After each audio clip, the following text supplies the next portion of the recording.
Did you know a respected bakery owner in Alaska spent over a decade hunting human beings for sport? Robert Hansen seemed like the perfect neighbor.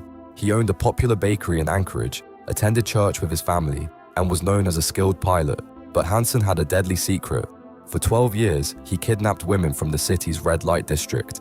Using his bush plane, he would fly them to remote cabins deep in the Alaska wilderness. Then came the horrifying game.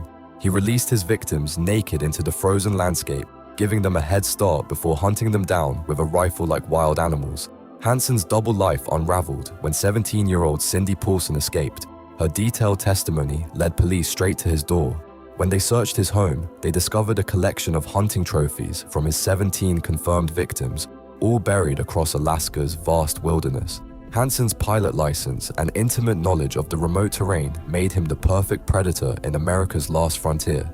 A man who baked bread by day became one of the most calculating serial killers in history.